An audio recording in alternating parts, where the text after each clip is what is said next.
Assalamualaikum warahmatullahi wabarakatuh. Yang terhormat Kepala SMP Negeri 3 Belik Bapak Budiman SPD, yang saya hormati Bapak Ibu Guru SMP Negeri 3 Belik. Puji syukur kehadirat Allah Subhanahu wa Ta'ala yang telah menimpahkan nikmat sehat dan juga sempat sehingga kita semua dapat berkumpul dalam kegiatan ini, yaitu kegiatan diseminasi modul 1.4 pendidikan guru penggerak angkatan ke-10. Tak lupa salawat serta salam kita aturkan kepada junjungan kita Nabi besar Nabi Agung Muhammad SAW yang telah membimbing kita, yang telah membawa kita dari zaman kebodohan menuju ke zaman yang penuh akan ilmu pengetahuan. Selamat pagi Bapak Ibu semua.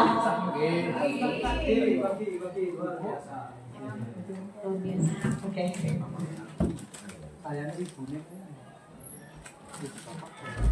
Monggo Pak Rifki, kalau sudah masuk nggak bisa keluar Pak.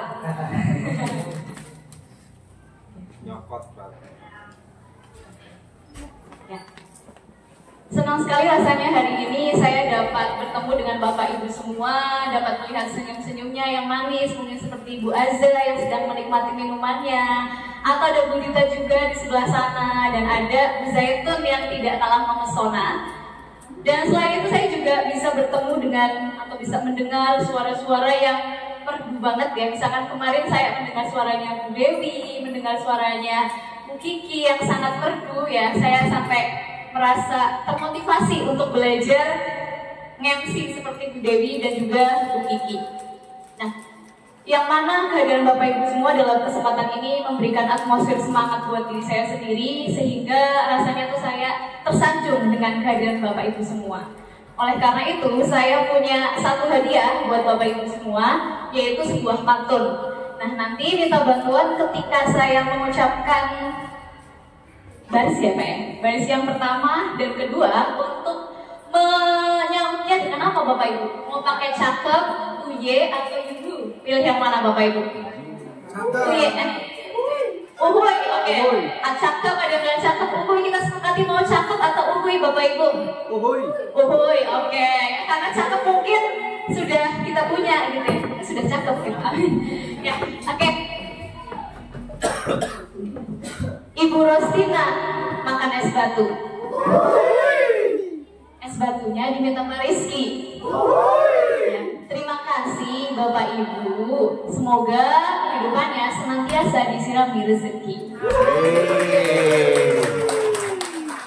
Nah, Bapak Ibu, sebelum saya lanjutkan, saya mau kenalan dulu ya. Meskipun kita mungkin sudah mengenal, tapi barangkali mana ya? Ini kok. Nah, oke. Barangkali belum ada yang tahu nama lengkap saya ya. Ini tolong fotonya nih bagus ya. Bagus apa enggak Bapak Ibu fotonya? Oke. Jadi nama lengkap saya Klasih Amalia Hashim. Barangkali Bapak Ibu ingin berkenalan lebih lanjut dengan saya, bisa mengunjungi akun saya ya. Saya punya akun Instagram juga @ikh_hashim. Atau yang suka nonton video YouTube juga bisa ya, cek di Ikhlas Bercerita. Atau yang mau ngirim pesan cinta buat saya lewat email juga boleh ya, silahkan. Kemudian yang mau mengunjungi blog saya juga boleh banget ya, ada ikhlasbercerita.site. Dan yang terakhir, kalau misalkan Bapak Ibu butuh template Canva, boleh banget buat mengunjungi akun saya di @ikh_hashim24, khususnya buat guru-guru IPA sebetulnya ya. Ya barangkali Bu Ripa nih yang GMP Pak, barangkali membutuhkan template apapun silahkan kunjungi akun saya di @ikh_hashim24. Nah, Bapak Ibu, saya berdiri di sini itu bukan yang paling mengerti, bukan ya, ataupun yang paling ahli juga bukan. Tetapi di sini saya mungkin hanya sedikit berbagi tentang materi-materi yang sudah saya pelajari. Jadi kalau misalkan keahlian saya masih kalah nih dari Bapak Budiman yang sudah lulus di angkatan sebelumnya, atau mungkin di sini ada Bu Mulasih dengan pengalamannya yang sudah berpuluh-puluh tahun mengajar, itu tentu masih kalah jauh saya. Tetapi saya sangat bersyukur karena Bapak Ibu mau meluangkan waktu untuk mendengarkan saya, atau mungkin nanti kita berdiskusi di sini. Begitu. Nah, sebelum itu saya punya tebak-tebakan, mohon izin ya Pak Budiman, saya memakai fotonya. Nah, di sini saya mau tanya, Ini ada tebak-tebakan gitu ya. Kira-kira ini gambar ini itu menggambarkan apa? Saya penasaran sama jawabannya. Mungkin nih, ya saya langsung kejawab sih. Harusnya ini pura-pura nggak tahu dulu Bu. Jadi yang pertama coba dari Pak Aziz, katanya Pak Aziz, Bu Klasik nanti saya nggak aktif ya Bu, saya lagi pusing mikirin panduan. Tetapi di sini saya ingin mendengar suara Pak Aziz. Monggo Pak Aziz, bisa menebak kata-katanya betul Pak? Sudah ada bocoran, jadi ya ada buahnya positif. Oke, jadi yang pertama kita pasti tahu nama kepala sekolah kita nggih, yaitu Bapak Budiman. Tetapi imannya dicoret, jadinya tinggal Bu. Kemudian ada buaya, buayanya dicoret jadi budaya. Dan yang terakhir jelas adalah budaya positif. Oke, ini level pertama. Untuk level berikutnya ada lagi. Tenang Bapak Ibu. Salah, malahan ini lagi. Oke. Nah, nih level berikutnya. Kira-kira ada yang tahu nggak? Ada yang bisa menebak ini maksudnya kata apa? Mungkin kalau tadi kan level 1, barangkali ini bisa menimbulkan jawaban yang lebih bervariasi. Perlu saya tambah kata kunci tidak Bapak Ibu? Perlu. Oke, clue-nya mungkin ada sedikit hubungannya dengan mapel yang diambil oleh Bu Dita. Ya, English.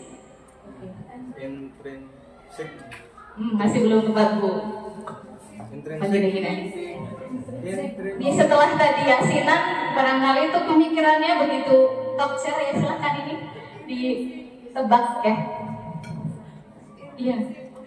Sepertinya ini saya sedang mendengar sentilan jawaban. Monggo Bu Rosina. Tapi harus saja ya. Tentu saja belum tentu sih. Enggak Bu, aman Bu, aman. Bismillahirrahmanirrahim. Intrinsik Bu. Oke, mari kita coba ya. Oke.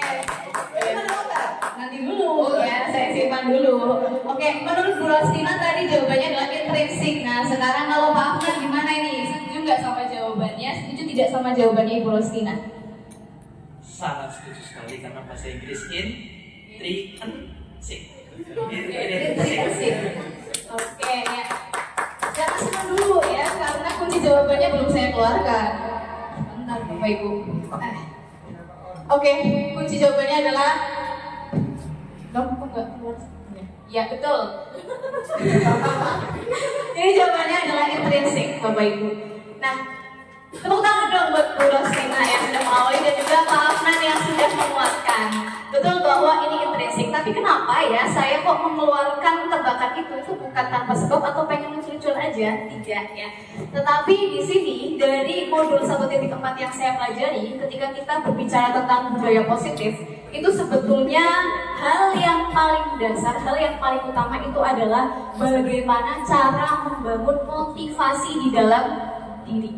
Ibaratnya budaya positif itu akan muncul ketika seseorang benar-benar sudah memiliki kesadaran dari dalam dirinya sendiri.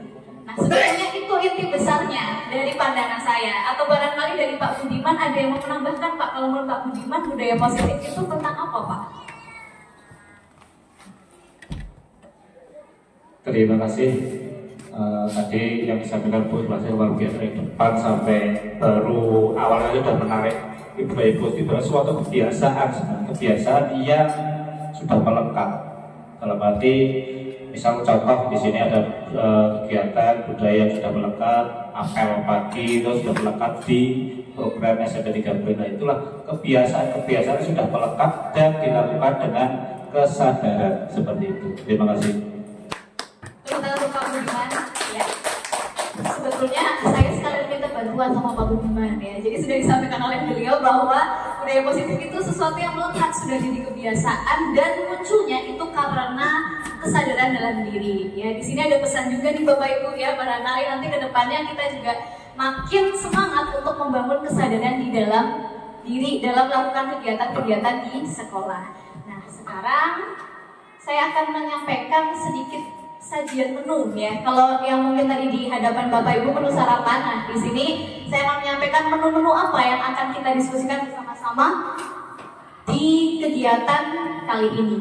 yaitu yang pertama ada menu disiplin positif, kemudian yang kedua ada menu motivasi perilaku, yang ketiga ada hukuman, konsekuensi, dan restitusi, dan yang keempat ada kebutuhan dasar manusia, yang kelima ada posisi kontrol, dan yang keenam ada keyakinan kelas, dan yang terakhir ada segitiga restitusi.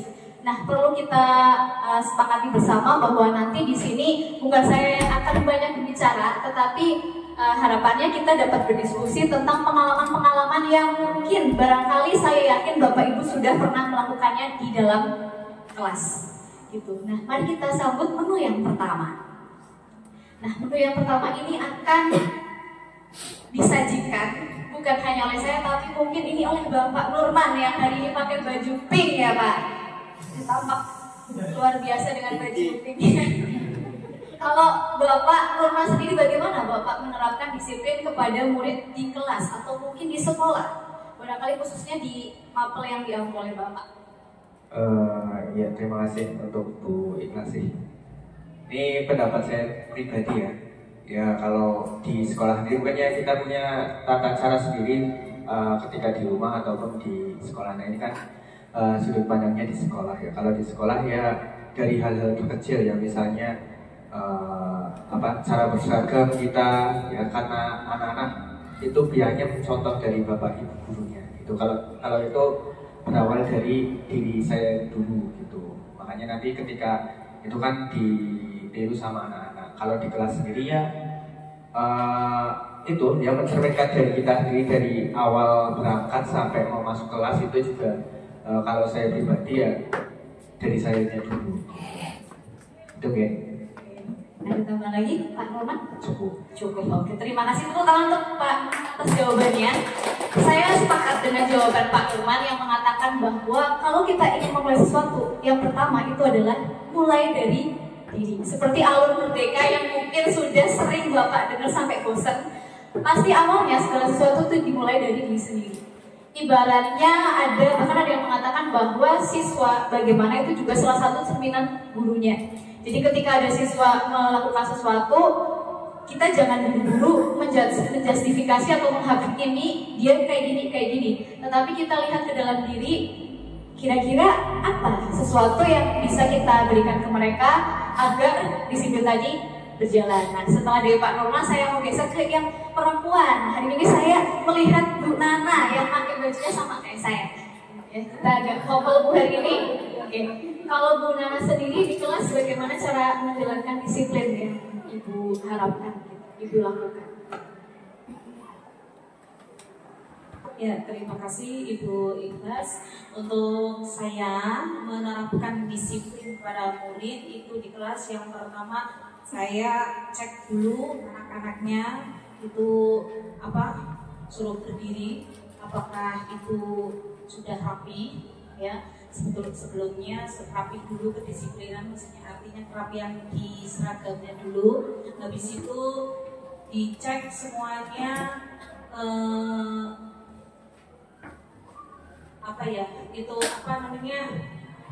kayak grogi nih Bu saya. Kalau saya itu denger dengan suaranya saya sendiri, saya gitu. Ini suara bagus banget Bu. Maksudnya nggak biasa ini. Saya tuh kalau ngomong lewat mic ini beda tuh. Beda dengan kalau beda mic itu.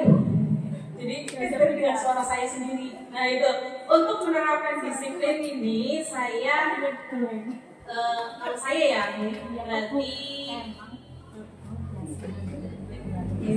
berarti tadi ada pengecekan gitu terus kebersihan juga bagaimanapun juga kebersihan itu sangat penting karena untuk pendidikan agama Islam itu untuk keimanan, yaitu al-nafatu minal iman, yaitu kebersihan itu sebagian daripada iman.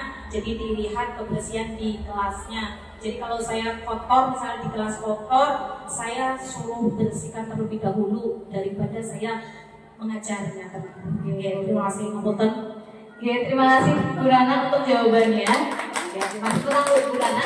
Sedikit saya simpulkan dari yang disampaikan Bu Nana, intinya dalam melaksanakan disiplin itu ada pemantauan dari kita nih Bu. Ibaratnya setelah dari Pak Nurman mengatakan mulai dari diri, selanjutnya itu kita memberikan bimbingan, kita memberikan pemantauan supaya apa yang barangkali jadi kesepakatan di kelas itu bisa dilaksanakan dengan bimbingan dari kita sebagai seorang guru ya. Terima kasih untuk dua perwakilan Bapak Ibu ya. Saya rasa itu sudah cukup mewakili. Tetapi di sini saya mau menambahkan bahwa dalam disiplin ini kita sering digaung-gaungkan, bahkan salah satu fokus perbaikan pembelajaran kita di semester ini itu adalah disiplin positif.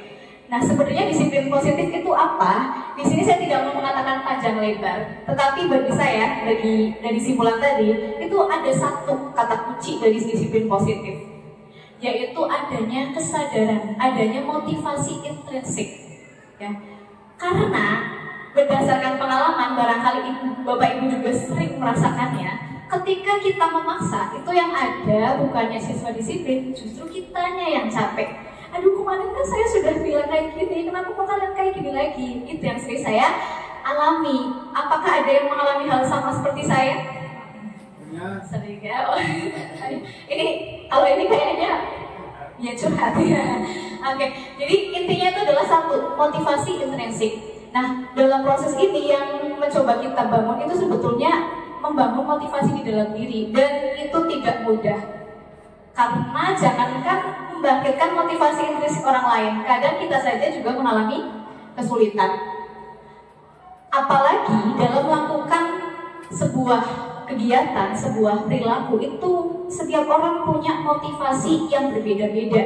Ada yang karena menghindari ketidaknyamanan, ada yang karena ingin penghargaan, dan yang merah ini yang saya bedakan itu yang seharusnya kita bangun, yaitu menghargai diri sendiri dengan nilai-nilai yang ada. Sekarang ada sedikit pertanyaan lagi. Nah, pernahkah Bapak Ibu, tadi sudah sedikit saya sampaikan ya, pernahkah Bapak Ibu mengalami hal yang seperti saya rasakan? Jadi di salah satu kelas, waktu itu saya ngajar di kelas 7D. Awal-awal semester itu, ya, dalam kualitas Ibu Dewi ya, awal-awal kelas itu mereka rajin mengumpulkan tugas, tepat waktu, tetapi lama-kelamaan saya merasa ada sesuatu yang berubah. Yang tugasnya mulai tidak dikumpulkan, kemudian di kelas juga tidak semangat, dan banyak macam yang lainnya. Akhirnya pernah satu kali saya marah-marah di kelas. Saya marah-marah di kelas, kemudian yang terjadi apa berikutnya?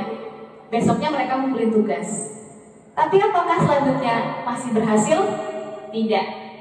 Akhirnya dari satu saya menyimpulkan, aduh, kemarin saya menghabiskan energi untuk marah-marah, tapi ternyata efeknya hanya jangka pendek. Itu yang pertama. Maka motivasi untuk menghindari ketidaknyamanan memang kurang bagus untuk jangka panjang. Mungkin kalau sesekali ya orang itu perlu merasakan ketidaknyamanan ya. Orang perlu merasakan perasaan takut akan hal itu. Tetapi kalau terlalu sering juga tidak bagus. Kemudian yang berikutnya, beberapa waktu yang lalu saya pernah juga mengadakan kegiatan pembelajaran yang pakai basis quizzes. Mungkin di sini ada yang pernah pakai ya. Kalau saya tidak salah dengar, kita pernah pakai ya. Kemudian Bu Rostina juga kayaknya pernah pakai quizzes gitu. Pernah ya. Mungkin guru-guru yang lain juga pernah pakai. Jadi ketika belajar menggunakan metode quizzes ini, anak-anak itu semangat. Bahkan ketika waktu istirahat itu mereka mengatakan, Bu lagi, Bu. Ya itu saya sih senang ya melihat respon mereka yang seperti itu. Tetapi setelah saya lihat lagi, kalau terlalu sering juga tidak bagus. Karena setelah ditelusuri lebih lanjut, mereka senang mengerjakan ini itu bukan karena benar-benar ingin memahami. Mungkin ada yang terbantu dengan kuis tadi untuk memahami materi, memang ada. Tetapi setelah saya cermati lagi, yang mereka sukai itu adalah momen ketika mereka menjadi juara satu. Jadi ketika mereka juara satu itu senang, ngalahin temannya itu senang. Karena ya tadi, motivasi kedua orang untuk melakukan sesuatu adalah mendapatkan pengakuan, mendapatkan penghargaan. Dan itu yang didapatkan dari quizzes. Tetapi bukan berarti quizzes jelek ya. Tetapi di sini adalah tergantung bagaimana cara kita menempatkan quizzes di kelas. Itu apakah sebagai misalkan hanya untuk penghargaan saja, atau memang benar-benar dimanfaatkan, diulas untuk membahas pelajaran gitu. Nah yang berikutnya, nah ini Superman. Superman ini bukan berarti anak-anak kita harus menjadi Power Ranger, harus jadi Ultraman, tidak. Tetapi yang semoga nanti kita bisa bangun bersama-sama, meskipun saya yakin prosesnya panjang, adalah kita bangun mereka memiliki kesadaran diri akan nilai-nilai yang berarti bagi mereka. Begitu. Kemudian berarti bagi mereka, maka kita juga tidak boleh mengabaikan kebutuhan-kebutuhan dasar yang dimiliki oleh seorang manusia. Mungkin kita, misalkan contohnya ada kebutuhan bertahan hidup, ya, ibaratnya kayak makan, minum, tempat tinggal. Saya lihat ada beberapa siswa kita juga yang mengalami kesulitan dalam hal ini. Masalah kesulitan ekonomi, barangkali dari wali kelas itu sering menjumpai yang seperti itu, tidak berangkat ke sekolah karena tidak punya uang saku, misalnya tidak berangkat ke sekolah karena misalkan bantu orang tua gitu dan sebagainya. Itu saya pernah menemui. Kemudian yang kedua ada kebutuhan untuk diterima. Beberapa waktu yang lalu saya pernah dengar dari Bu Ani, kalau tidak salah balik kelas 8A, Bu Ani ya. Jadi beliau bercerita kebetulan salah satu siswanya itu adalah kakak dari siswa di kelas saya gitu, dan sama kasusnya juga jarang berangkat. Setelah ditelusuri itu ternyata anak tersebut tidak berangkat itu salah satu penyebabnya karena merasa tidak diterima di kelas. Karena banyak anak yang mengecek misalkan bau badan atau dan sebagainya, itu ternyata sengaruh itu ke dalam perkembangan tersebut gitu. Meskipun saya yakin faktornya tidak hanya masalah itu ya, ada banyak ya, tetapi itu bisa jadi salah satu faktor. Kemudian yang keempat, kebutuhan pengakuan atas kemampuan. Kebutuhan pengakuan atas kemampuan ini juga saya rasakan ketika di kelas. Jadi pernah satu kali tadi anak yang tidak mengumpulkan tugas, setelah saya tanya itu ternyata kenapa dia tidak mengumpulkan tugas, itu bukan berarti dia tidak mau, tetapi ternyata dia tidak paham. Dia merasa tidak menguasai tugas yang saya berikan. Tugas yang saya kasih itu terlalu sulit gitu. Maka ternyata kalau mereka menghadapi sesuatu yang mungkin kayak di luar kapasitas gitu, nggak step by step, itu ternyata bisa menurunkan motivasi gitu. Kemudian yang keempat, kebutuhan angka pilihan.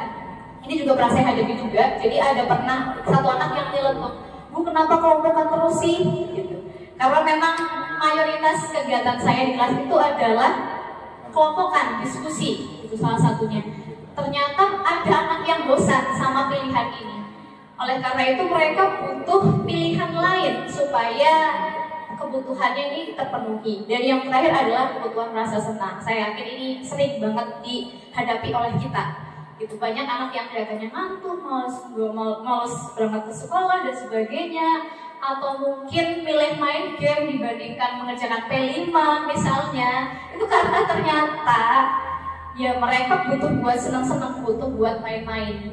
Tetapi inilah peran kita di sini, itu ketika anak menempatkan sesuatu tidak pada tempatnya, maka di sini kita jadi semacam pembimbing supaya mereka bisa merasakan kesenangan, tetapi harus mengetahui waktunya kapan. Kemudian setelah itu ya. Dan ini kenapa jawaban-jawaban tadi dari kebutuhan tadi saya tahu, itu karena saya mendapatkannya dari hasil refleksi. Jadi di beberapa bulan yang lalu, kalau tidak salah bulan April, saya melakukan refleksi ini untuk mengetahui sebenarnya kenapa sih kok kelas 7D waktu itu ya penurunannya sangat drastis dalam hal pengumpulan tugas. Jadi saya penasaran kenapa mereka seperti itu. Nah dari situ jawaban-jawaban yang tadi saya sebutkan itu berhasil ditemukan. Ada yang karena merasa tugasnya terlalu sulit, ada yang merasa tugasnya terlalu banyak, atau karena pilihannya kurang banyak. Itu saya dapatkan dari hasil refleksi. Nah selanjutnya ada perbaikan-perbaikan yang coba dilakukan. Oke. Nah tadi saya mengatakan bahwa kebutuhan anak ada 5 ya Bapak Ibu, dan itu memang harus dipenuhi dalam agar siswa tersebut itu bisa memiliki motivasi intrinsik ya. Tetapi dalam prosesnya kita tetap harus punya yang namanya kontrol. Meskipun faktanya yang namanya kendali diri orang lain itu nggak bisa kita pegang, tidak bisa kita pegang. Misalkan contohnya sederhananya, misalkan Bapak Ibu, besok saya mohon bantuannya ya untuk kegiatan diseminasi. Itu saya mengatakan, tetapi kendalinya semua masih dipegang oleh Bapak Ibu semua. Gitu. Contohnya apa? Misalkan ada yang memang sedang sempat menyempatkan untuk hadir, atau mungkin ada yang sedang ada kesibukan belum bisa hadir. Itu tidak masalah. Kenapa? Karena balik lagi manusia itu punya kendali atas dirinya masing-masing. Ya, sedangkan kita itu terbatas kapasitasnya, hanya bisa mengatakan, tetapi barangkali tidak bisa benar-benar mengendalikan karena manusia punya rasa, punya hati. Jangan samakan mereka dengan komputer yang mungkin bisa kita klik sesuai dengan kemauan kita. Nah, dalam posisi ini ada 5 Bapak Ibu, dan saya yakin ini pernah mendengar ya, beberapa waktu yang lalu pernah disampaikan juga. Tapi di sini saya mau mendengar curahan hati Ibu Dewi mungkin ya. Bu Dewi, saya mau dengar suaranya, boleh Bu? Ya. Kalau Bu Dewi di antara 5 posisi kontrol itu menurut Bu Dewi sudah melakukan apa saja? Saya bacakan Bu. Ya, saya bacakan, tenang saja. Yang pertama ada posisi penghukum, yang kedua pembuat rasa bersalah, yang ketiga teman, yang keempat adalah pemantau, dan yang terakhir adalah manajer. Oke. Kalau Ibu merasanya yang mana? Apakah menjadi teman ataukah menjadi pembuat rasa bersalah? Atau gimana Bu?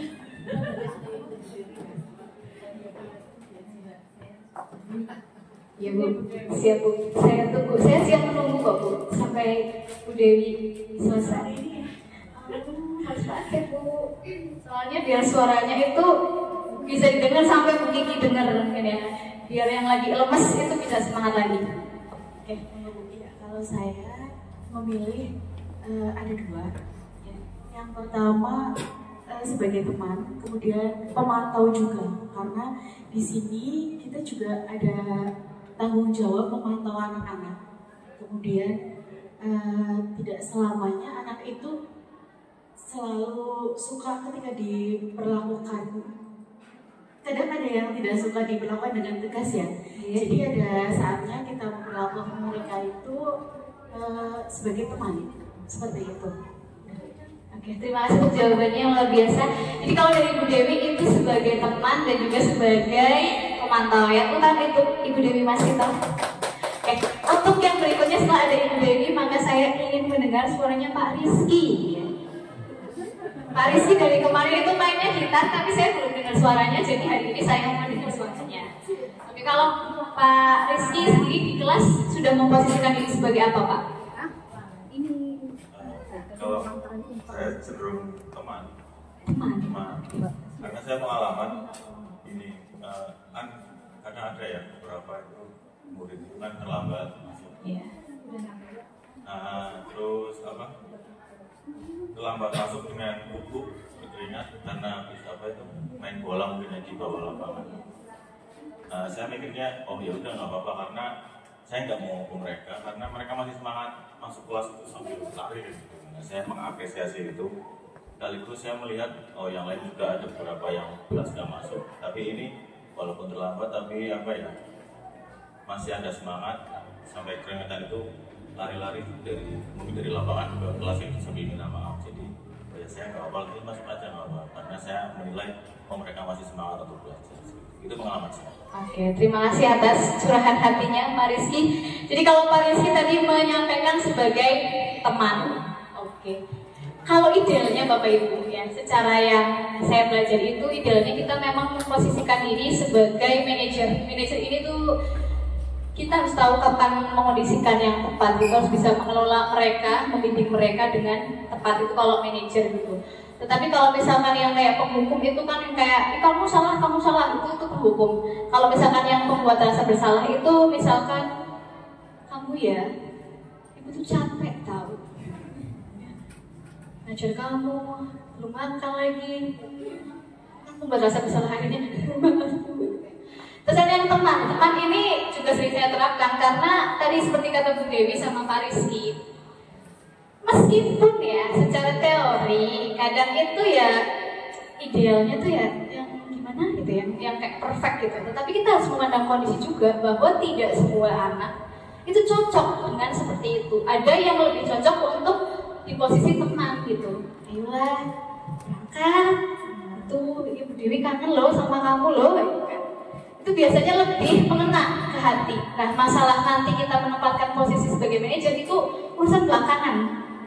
Kalau apa? Kalau kita sudah bisa mengambil hati mereka. Karena yang sering saya lihat, kalau kita tidak punya kedekatan hati, ya, jangankan dengan murid ya, kadang dengan pasangan mungkin gitu ya, lagi jauh saja, kita tidak bisa memahami orang tersebut, ya. Kita tidak bisa memahami orang tersebut atau kita cenderung menyalahkan. Tapi kalau kita sudah memiliki kedekatan hati, ibaratnya bisik-bisik pun kerasa, gitu ya. Gimana, gitu. Kamu kemarin kenapa nggak berangkat, gitu. Akhirnya kena.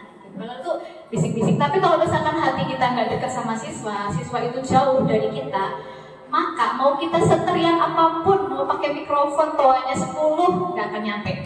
Itu. Maka di sini saya tidak akan memberikan kita harus menjadi ideal ya Bapak Ibu. Tetapi kita coba bersama-sama untuk masuk ke dunianya siswa sebelum nanti kita benar-benar menerapkan sesuatu yang ideal dalam dunia pendidikan. Karena untuk bisa mencapai kondisi ideal, maka kita harus mengatur lingkungannya dulu supaya ideal. Nah, kadang yang mungkin jadi agak lucu itu adalah ketika kita menginginkan sesuatu yang ideal, tapi lingkungannya itu tidak kita ciptakan ideal. Banyak ya, misalkan contohnya ingin pembelajaran yang bervariasi gitu, ingin anaknya nggak bosan, tetapi kita tidak menciptakan kondisi supaya anaknya tidak bosan. Maka yang penting adalah mari kita sama-sama menciptakan suasana yang bisa menuju ke ideal. Karena untuk menjadi ideal itu tentu butuh waktu yang lama, tapi paling nggak kita bisa menciptakan kondisinya terlebih dahulu. Oke, terima kasih untuk Bapak Ibu tadi, Bu Dewi dan Pak Rizky. Nah, di sini ada sedikit itu ya, tapi ini sebenarnya kuis ya. Pernah main kuis ini enggak Bu? Jadi kata kuncinya itu harta yang paling berharga. Nah, barangkali ada yang tahu ya, kata kuncinya ini adalah harta yang paling berharga. Dan ini adalah sesuatu yang kita butuhkan. Nah, pertanyaannya adalah, ya, jika ada 3 ungu ditambah 1 hijau, kira-kira jadi apa? Ada yang sudah paham clue-nya nggak? Clue-nya adalah harta yang paling berharga, sesuatu yang kita gunakan setiap hari. Kalau misalkan ada yang bilang nggak pakai ini, bohong. Ini pasti pakai. Harta yang paling berharga. Ada apa nih? Ada yang tahu nggak? Ungu tambah hijau kira-kira jadi apa? Coba. Ya, gimana Bang? 50.000. 50.000. Ini pertanyaannya kan warna ya. Warna maka harus disandingkan dengan warna. Maka jawabannya gimana Bu Zainur? Ungu itu 10.000 ya. 3 kali 10 30.000. Hijau itu 20.000. 30 tambah 20 50.000. Ya, 50. Udah warnanya 50 apa? Ya, ternyata tuh guru SMP Negeri 13 pinter-pinter. Saya nyesel ini ngasih kuis ini. Jadi coba ya, ini pertanyaan dari Bu Zainur barangkali ada yang belum paham, tapi harusnya nggak usah dijelaskan. Bu Zainur mau jawab aja warnanya apa. Ya, kita cek ya. Ya, jawabannya adalah 1 biru. Nah, ini untuk mengasah otak nih Pak Aziz kan matematika. Yang matematika lagi siapa ya? Nah, bahasa ini nggak ada ya. Oke, 1 biru ya Bu Saras. Bu Saras. Bu Saras kita main tambah-tambahan Bu. Satu biru ditambah 1 biru sama dengan 1 merah. jangan sedih. Ya, kasih itu. Tapi siapa aja deh, warna aja apa aja deh yang Bu Saras suka. 2 biru. 2 biru. Ya nggak salah sih. Ya 1 biru sama 1 biru. 2 biru. Ya nggak salah sih. Oke, tapi barangkali ada jawaban yang lain. Ini kayaknya kumulasi itu tadi sudah memberikan sedikit sepilannya. Ya Bu, kumulasi sangat ahli dalam bidang ini ya. Seperti Bu Ikhlasi juga, ini saya juga cenderung ke mata duitan. 1 biru ditambah 1 biru itu mungkin ini apa ya, penjumlahan dari anak SD kelas 3 mungkin ya, udah ke puluhan yang agak tinggi, agak mendekati 100. Nah itu untuk 1 biru ditambah 1 biru, tapi karena bicaranya sudah mengenai duit gitu ya, itu 1 biru itu mungkin, ini persepsi saya, 1 biru itu mungkin duit 50.000 yang warnanya biru ya Bu Ikhlasin. Ya, nah itu kemudian ditambah 1 biru lagi, itu ditambah 50.000 lagi. Nah 50.000 itu tadi kan warnanya biru, sehingga di sini bisa disimpulkan atau dijawab gitu ya. satu biru ditambah satu biru itu berubah warna Bu, bukannya biru lagi. Iya.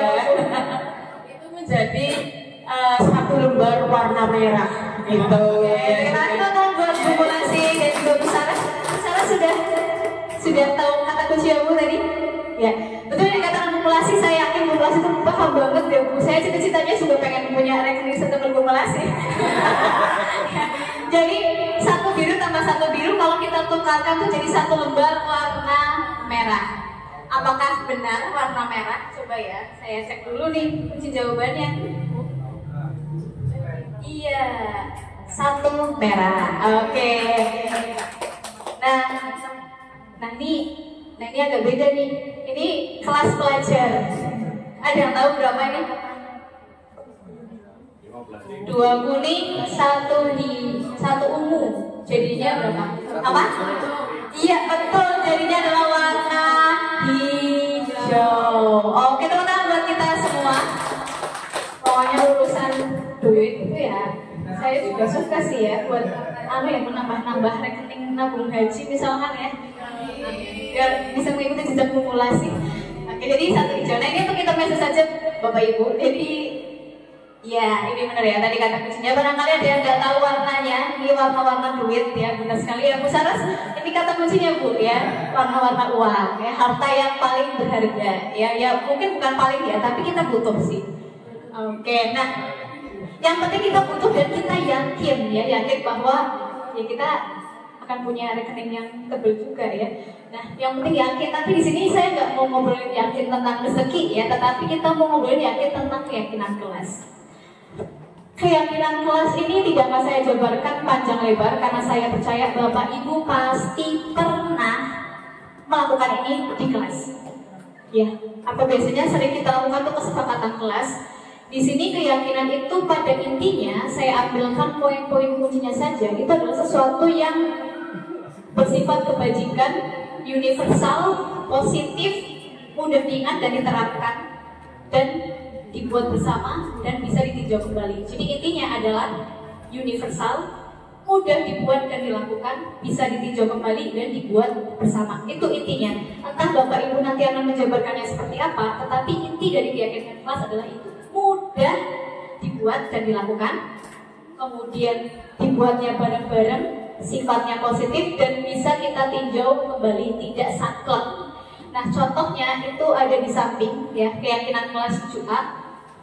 Ya misalkan dibanding kita mengatakan jangan buang sampah sembarangan, maka kita bangun keyakinan bahwa kebersihan kelas itu tanggung jawab bersama. Atau mungkin bisa dengan kata lain, misalkan menjaga kebersihan itu indah. Atau seperti yang dikatakan sama Bu Najihah tadi, bahwa kebersihan sebagian dari iman dan yang lain sebagainya. Atau misalkan dibanding kita mengatakan jangan membuli, itu kita mengatakan ayo kita saling menghargai dan sebagainya. Oke, kita percepat saja untuk yang ini. Nah, dan yang terakhir, menu yang terakhir itu adalah tentang segitiga restitusi. Jadi dari tadi kita ngobrolin apa dari disiplin positif, dari apa tadi ya yang sudah kita pelajari. Bu Zaitun barangkali bisa membantu saya. Ya, tadi sudah belajar apa saja kita ya Bu? Bantu saya Bu. Tadi bahasanya bukan disiplin positif. Ya, disiplin positif. Ya, adanya keyakinan kelas. Ada motivasi. Kemudian ada yang paling berharga. Iya, harta yang paling berharga adalah uang kita. Oke, itu lagi ya. Ada tambahan lagi Bu? Cukup. Oke, terima kasih untuk Bu Zaitun atas bantuan jawabannya. Jadi tadi kita sudah belajar tentang yang pertama disiplin positif, kemudian ada motivasi perilaku, posisi kontrol, kemudian ada keyakinan kelas, dan yang terakhir ini adalah segitiga restitusi. Di sini saya tidak akan menjelaskan panjang lebar lagi ya Bu. Kayaknya saya yakin untuk penjelasan dan sebagainya Bapak Ibu pernah belajar tentang itu. Tetapi yang ingin saya sampaikan di sini adalah segitiga restitusi itu dari yang saya pahami itu bukan sesuatu yang harus misalkan urut-urutan gitu. Tetapi menurut saya segitiga restitusi adalah fokus kita ketika menangani siswa. Berdasarkan pengalaman yang saya rasakan itu, ketika kita menemukan kejanggalan di diri siswa, itu yang menjadi fokus saya nih terutama ya. Kadang kita marah-marah, kenapa sih kamu kayak gini, kenapa udah gitu ya. Kadang kita sibuknya marah-marah sampai akhirnya lupa sesuatu yang penting gitu. Maka di sini segitiga restitusi itu adalah 3 hal penting yang perlu kita tekankan ke siswa. Ya, jangan sampai kita sibuk ngomong panjang lebar ternyata tidak ada intinya. Ya, yang kita ceritakan mungkin sebenarnya curahan hati gitu. Kadang saya curhat gitu ya. Tetapi kita lupa sebenarnya apa yang harus dilakukan ke diri siswa. Maka di sini segitiga restitusi itu bentuk komunikasi atau hal-hal yang harus difokuskan ketika kita ngobrol dengan siswa yang mungkin sedang melakukan kekeliruan. Itu yang diobrolkan tuh 3 hal itu. Gimana caranya biar mereka itu nggak terlalu menyalahkan diri sendiri, karena biasanya kalau menyalahkan diri sendiri orang tuh jadi down. Itu maka di situ kita stabilkan identitasnya. Ya nggak apa-apa kamu melakukan kesalahan hari ini, yang penting besok jangan diulangi lagi, walaupun diulangi lagi tetap gitu ya. Karena proses. Nah setelah itu kita coba validasi tindakannya ya, karena yang kadang kita hadapi itu, saya pernah menemukan siswa kita tegur itu dia nggak tahu bahwa yang kita tegur itu sebenarnya sesuatu yang keliru, karena mereka nggak paham kalau itu salah. Nah di sini yang kita coba bimbing gitu. Sebenarnya mengapa kamu melakukan itu? Apa alasannya? Gitu. Kamu tahu kalau misalkan itu sesuatu yang sebetulnya belum tepat atau tidak. Gitu. Kita coba ulik di situ, karena takutnya yang jadi kekhawatiran kan kita menganggapnya masalah, ternyata siswa menganggap itu bukanlah sebuah masalah. Gitu. Dan yang terakhir baru kita bimbing mereka untuk menemukan solusi bersama-sama. Kemudian yang berikutnya, nah ini contohnya yang pernah coba saya lakukan di kelas itu, salah satunya adalah ketika menangani siswa berantem gitu. Jadi perlu Bapak Ibu tadi kelas 7A, kelas saya sendiri yang meskipun wali kelasnya begitu kalem, ternyata anak saya itu 3 kali bertengkar. Jadi saya menangani 3 kali anak itu bertengkar di kelas dengan sebab yang beragam. Ya. Waktu itu saya siang-siang tergobong-gobong mau masuk ngajar ke kelas 7D, terus ada anak yang datang. Bukan kelas Bu, si A sama si B berantem, bertengkar. Dan sejujurnya dalam hati waktu itu saya berpikir, ya Allah, tukaran mami gitu ya. Jadi saya kayak, aduh, dipimpin, bocah ya. Jadi kayak capek gitu. Kenapa sih berantem lagi gitu? Kenapa berantem lagi? Apalagi waktu itu kalau orang lagi berantem itu susah banget dilerainya Bapak Ibu. Tenaganya tuh tiba-tiba jadi seperti bulek gitu. Jadi kayak kuat banget gitu. Sehingga waktu itu saya ingat saya minta bantuan ke Pak Bastian juga ya untuk menenangkan salah satu siswa saya di ruang BK. Kemudian salah satunya dibawa ke kantin gitu, tetapi tidak saya ajak makan sih. Saya pisahkan saja supaya mereka tenang. Dan siang harinya wali muridnya tuh telepon ke saya ya. Bu, katanya si A berantem di kelas ya Bu. Biasanya kalau di rumah kalau dia nggak ada permasalahan nggak mungkin Bu berantem ya, seperti itu ya kan, orang tua pasti seperti itu gitu ya, ada keinginan untuk membela anaknya. Ya saya dengarkan saja, iya Bu tadi sudah coba saya lerai gitu, tetapi belum saya tindak lanjut karena masih dalam kondisi yang tidak stabil, karena emosinya masih menggebu-gebu. Apapun yang akan saya sampaikan pasti mental, ibaratnya pintu. Kalau misalkan pintu itu ditutup, ya Bapak Ibu mau melempar sendal, mau melempar apa nggak akan masuk ke meja saya. Tapi kalau kondisi pintunya terbuka baru bisa masuk. Begitu juga dengan hati seseorang. Gitu. Jadi kalau kita ingin membuat sesuatu, ambil dulu hatinya. Jadi ya ambil dulu hatinya. Sehingga besok harinya langsung saya panggil pagi-paginya setelah mereka tenang. Akhirnya mereka saya tanya gitu, kemarin kenapa kalian melakukan seperti ini? Dari sisi si A bagaimana, dari sisi si B bagaimana? Kemudian saya konfirmasi ke keduanya, dan akhirnya dari keduanya itu menyadari ya kenapa sih kemarin marah, dan mereka kenapa mereka berantem kemarin itu sudah jelas gitu disampaikan dalam kondisi tersebut. Dan setelah itu mereka saling meminta maaf dan akhirnya menimbulkan kesepakatan. Dan ada sedikit tambahan juga, waktu itu ada sedikit refleksi, cuma saya masih punya PR ini tentang mengajak siswa berefleksi itu. Sejauh ini saya masih merasa kesulitan. Mengapa? Karena kadang jawaban yang muncul itu tidak sesuai dengan yang saya harapkan. Ada 2 kemungkinan, antara perintahnya yang mungkin sulit, pertanyaannya yang mungkin sulit dipahami, atau memang anak juga bingung dengan perasaannya sendiri. Karena kadang ditanya, kamu itu maunya gimana sih? Nggak tahu Bu, gitu. Pasti pernah menghadapi seperti itu ya Bapak Ibu ya. Nah ini sudah saya coba refleksi. Intinya dari refleksi ini sebenarnya supaya mereka sadar bahwa apa yang sudah dilakukan keliru dan mereka tahu langkah apa berikutnya yang harus dilakukan supaya peristiwa tersebut tidak terjadi. Dan alhamdulillah ini sudah mau naik ke kelas 8. Jadi ini adalah pertekanan terakhir yang saya tangani di kelas 7A. Ya, saya harap tidak ada lagi ya di kelas-kelas berikutnya. Gitu karena saya sudah agak gimana gitu ya, lagi-lagi berantem gitu karena energinya tuh cukup terkuras untuk menangani siswa berantem.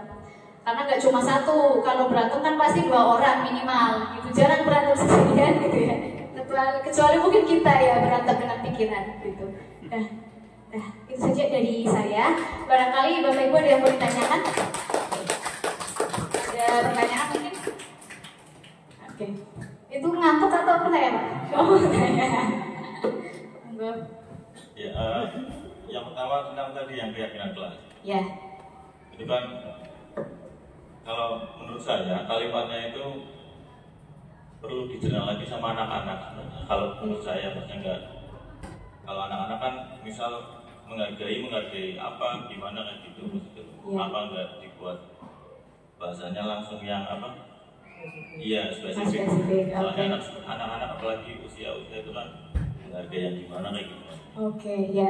Terima kasih untuk pertanyaan atau mungkin masukannya. Saya tampung dulu ya. Barangkali ada yang mau bertanya lagi. Mungkin saya suka ditanya sih. Ya, boleh Bu Zainur, monggo. Oke, terima kasih. Yang ingin saya tanyakan untuk segitiga restitusi sendiri tadi ya, kan ada 3. Nah, menurut Ibu hal yang paling sulit ketika menerapkan segitiga restitusi di kelas itu apa? Dan berikan tips dan triksnya supaya sukses. Ya, baik, terima kasih. Ya, ada 2 pertanyaan. Ada satu lagi mungkin? Ayo Pak, tadi. Oh boleh. Ya udah. Ya, oke. Ini maaf ya Bu Ikhlasis ya. Tadi saya sempat memperhatikan, mendengarkan. Iya. Saya tersanjung loh, gini loh Bu. Nah itu untuk 5 apa tadi ya? 5 disiplin positif apa ya? 5 kebutuhan dasar. Oh, 5 kebutuhan dasar itu apa yang pertama itu yang manajer itu loh? Oh, bukan, berarti posisi kontrol. Oh, gitu. Ya, ini yang saya tanyakan itu bagi guru ini ya, mungkin punya 5 kontrol itu tadi ya, 5 sistem kontrol. Di antaranya tadi ada sebagai manajer gitu ya, kemudian sebagai pemantau, kemudian sebagai teman, kemudian sebagai pembuku, kemudian yang satunya apa Bu? Manajer. Oh, pemantau. Oh ya, pemantau. Bukan, yang pertama kan udah. Oh, rasa bersalah. Oh iya, rasa bersalah. Nah ini yang saya tanyakan biar saya lebih jelas, tapi sudah jelas. Ini saya mohon ada semacam contoh gitu ya. Baik Bu, contoh dari guru itu misalnya menghadapi anak yang bagaimana itu supaya muncul posisi manajer seorang guru, itu contohnya apa gitu ya. Itu yang satu. Kemudian yang 2, 3, dan 4 semuanya diberi contohnya Bu. Ini saya agak menyesal membuat sesi pertanyaan. Ya, terima kasih ya Bu. Maaf. Ya, terima kasih. Oke. Ya, terima kasih Putra buat pertanyaan hostnya ini dari bapak-bapak dan ibu-ibu. Mungkin untuk yang terakhir ya, supaya nanti bisa saya jawab bareng. Pak Afnan barangkali nanti bersedih ya tidak jadi bertanya. Saya persilahkan. Baik, terima kasih. Saya kebalikannya dari Pak Rizky. Kalau Pak Rizky itu kenapa nggak lebih spesifik? Kalau saya sendiri bikinnya spesifik. Setelah saya belajar sendiri nyoba baca-baca di PMM mengenai disiplin positif, itu kan ternyata emang kalau pakai kalimat spesifik itu akan selalu nambah poinnya. Karena terkadang kalau spesifik kan hanya itu saja. Terkadang kita ada kesalahan atau hal negatif dari anak yang tidak masuk ke kesepakatan. Akhirnya selalu nambah-nambah poinnya semakin banyak, dan itu nanti susah dihafal bagi guru itu sendiri. Karena kan kalau tim hafal terutama biasanya kan kalau keyakinan kelas tim hafal itu kan setiap kelasnya beda-beda. Nah kesulitan saya itu merumuskan banyak hal itu menjadi kalimat seperti itu. Barangkali ada triknya biar dari beberapa poin jadi kalimat yang sederhana, abstrak, positif, mudah diingat dan lain sebagainya. Gitu. Terima kasih. Terima kasih teman-teman untuk bapak-bapak dan ibu-ibu. Ini saya kena mental. bercanda ya Bu. Oke, pertama yang ingin saya bahas mungkin pertanyaannya Bapak Bu ini ya. Kenapa bukan berarti saya mengabaikan yang ini Bu guys, tapi karena keduanya itu saling berhubungan. Karena kebetulan pertanyaannya Pak Rizky itu terjawab oleh Pak Afnan. Kenapa kok tidak spesifik? Karena sebetulnya keyakinan kelas itu seperti nilai. Ya seperti nilai-nilai yang perlu dipegang gitu loh. Ibaratnya kayak misalkan dalam tadi kata misalkan saling menghargai itu apa? Nah saling menghargai ini ya bermacam-macam. Ya menghargai teman, oke, guru, oke, hewan, oke, semuanya oke, gitu. Lebih abstrak. Karena memang keyakinan itu kan nilai kebajikan yang semua orang itu setuju bahwa saling menghargai itu bagus. Itu kata kuncinya di keyakinan kelas. Jadi kenapa kok pendek? Karena keyakinan kelas itu beda sama peraturan. Dia tuh tidak mengikat yang misalkan rambutnya harus warna hitam, nggak boleh dicat gitu.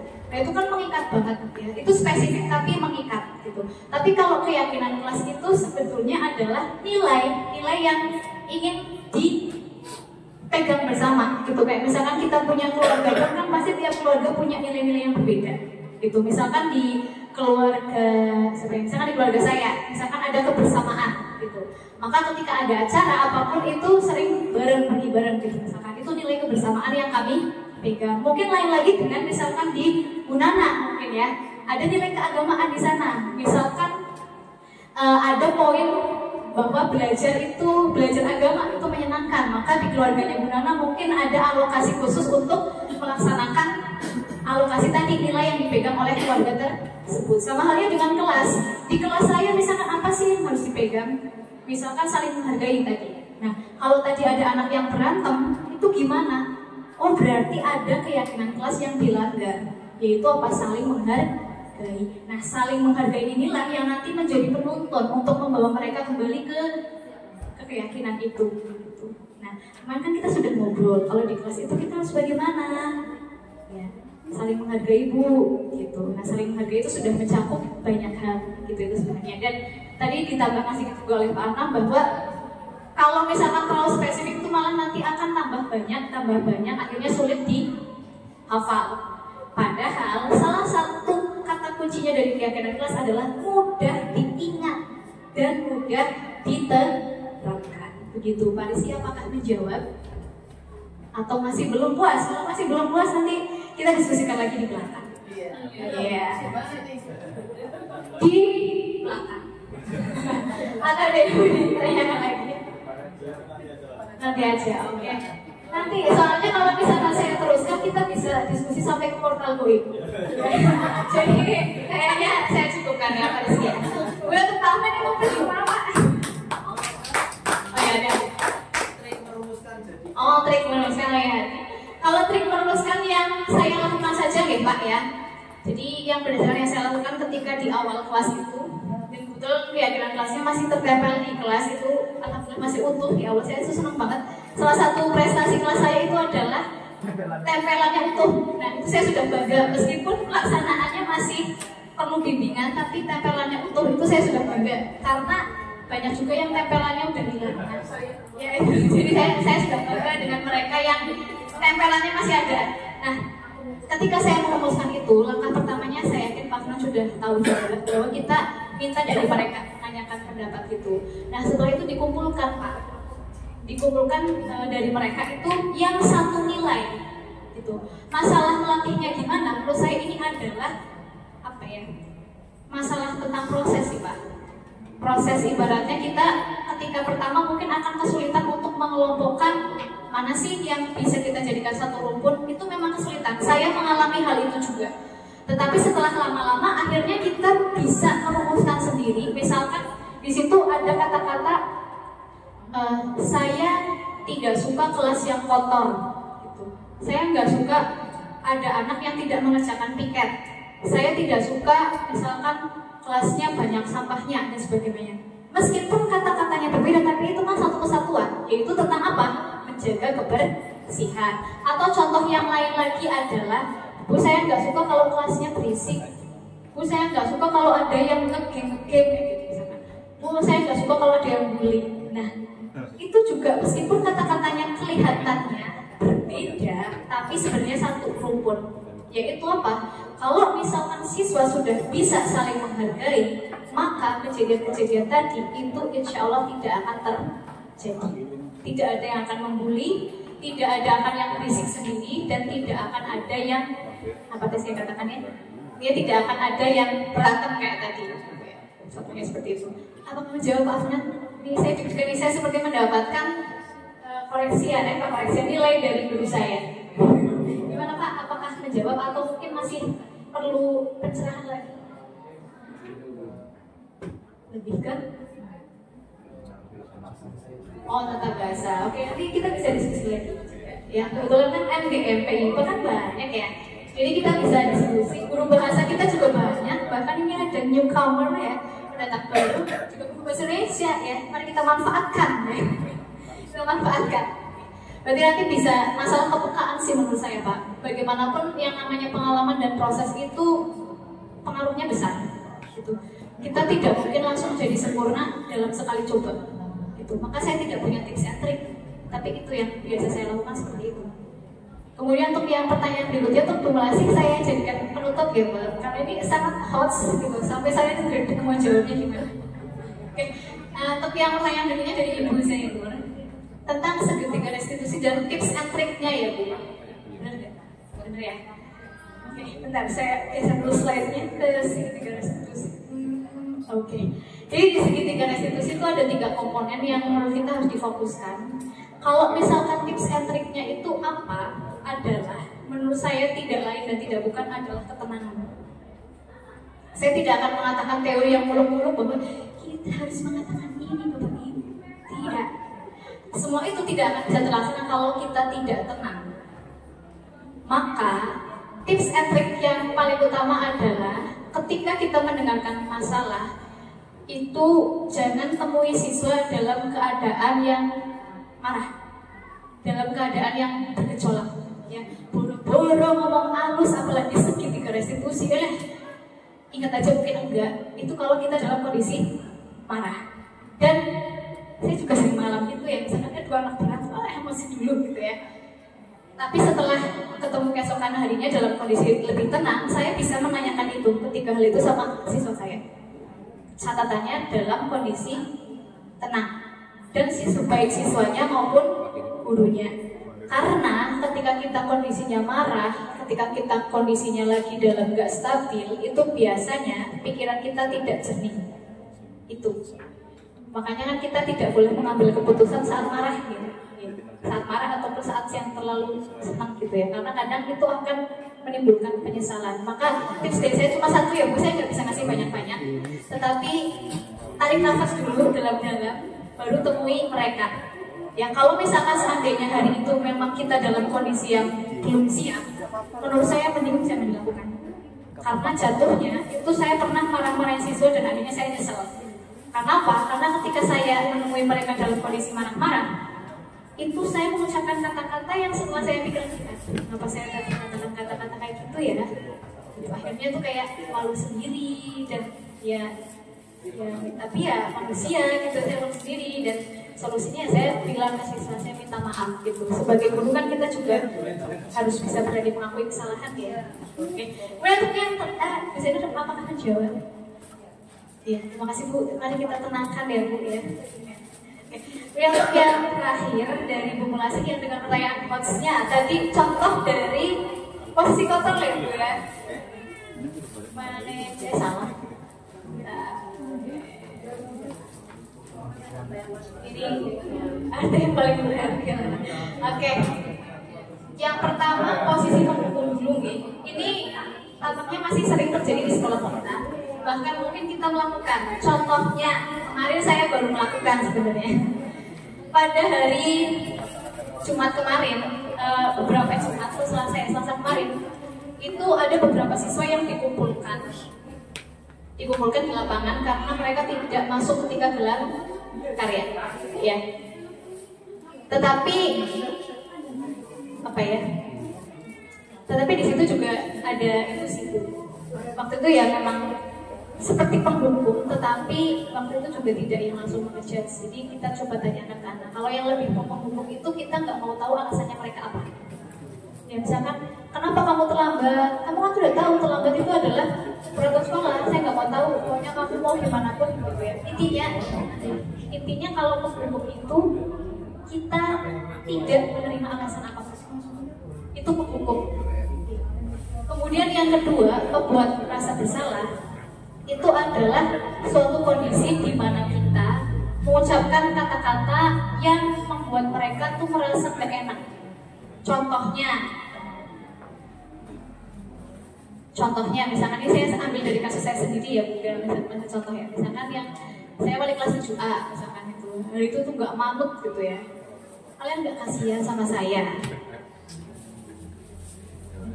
Memang kalian pikir mudah mengelola anak segini banyak?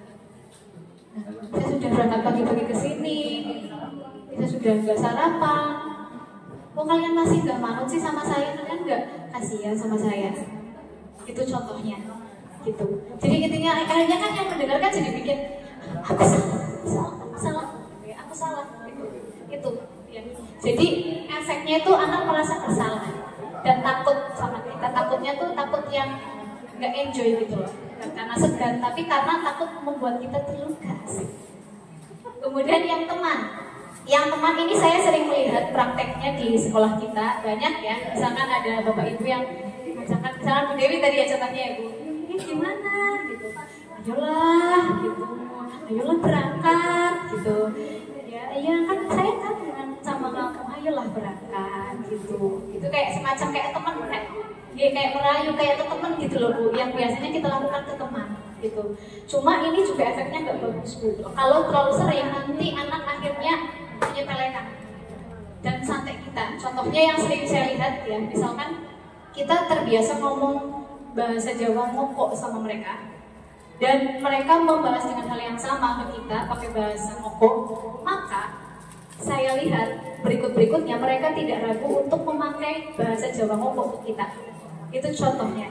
Padahal sesuai dengan budaya di Jawa kita ya, budaya di kita itu kan kalau kita berbicara dengan orang yang lebih dewasa kan pakainya kromo inggil gitu, atau kalau nggak bisa ya pakai bahasa Indonesia. Nah itu salah satu contoh yang tidak bagus. Kemudian yang keempat, pemantau itu contohnya misalkan tadi ya Pak Afnan yang sudah bikin keyakinan kelas, kan ada banyak keyakinan kelas itu. Nah posisi pemantau itu kita kayak semacam orang yang ngawasin gitu loh. Kemarin kan kita sudah kesepakatan kalau misalkan terlambat denda 5.000 misalkan, atau kita sudah sepakat kalau misalkan nggak ngerjain PR harus apa. Nah itu di situ posisi kita tuh kayak gitu, kayak mengingatkan gitu, kayak kita punya catatan, biasanya kita punya ingatan-ingatan tentang keyakinan kelas dan kita mengingatkan siswa akan hal itu. Untuk yang terakhir, posisi manajer ini yang paling ideal dan bagaimana cara melakukannya. Sebenarnya yang pertama itu adalah ketenangan dan pakai prinsip segitiga restitusi tadi. Jadi kita jangan sampai kita nggak fokus dengan permasalahan sampai melupakan 3 hal yang di segitiga restitusi tadi. Jadi kalau kita benar-benar mau jadi seorang manajer di kelas adalah memperhatikan ini. Ya, segitiga restitusi tadi. Jadi mulai dari menstabilkan identitas, kemudian validasi tindakan yang salah, dan meyakinkan keyakinan kelas gitu. Dan ini tuh ada kolaborasi. Jadi bedanya sama konsekuensi tadi itu kan kayak lebih, ini karena sudah ada kesepakatan ini gitu. Tapi kalau pemantau itu kita membangun bersama siswa kolaborasi. Kalau kamu melakukan seperti ini, maka solusinya bagaimana? Nah itulah posisi manager. Jadi ketika ada solusi muncul itu yang ngasih solusi bukan kita Bu, tapi dari siswanya. Kamu pengennya bagaimana? Menurut kamu baiknya bagaimana? Itu posisi manajer. Dan posisi manajer ini berarti bisa dicapai ketika kondisi kita tenang dan kita tahu mana yang mau difokuskan. Sekalipun mungkin bagi ibu-ibu ya yang memang senang ngomong gitu ya, kadang kita tuh nafsu banget buat mencerotos macam-macam gitu, sampai akhirnya lupa apa inti masalahnya gitu ya. Mungkin yang ketawa ya aduh saya dulu deh. Ini kita ada, saya juga kadang itu kita tuh lebih fokus sama apa yang pengen kita keluarkan, bukan apa yang harus diselesaikan. Maka dari itu mari kita latih bersama gitu. Ya. Saya rasa untuk pertanyaannya cukup. Nah, sebagai penutup saya ingin menyanyikan sebuah lagu.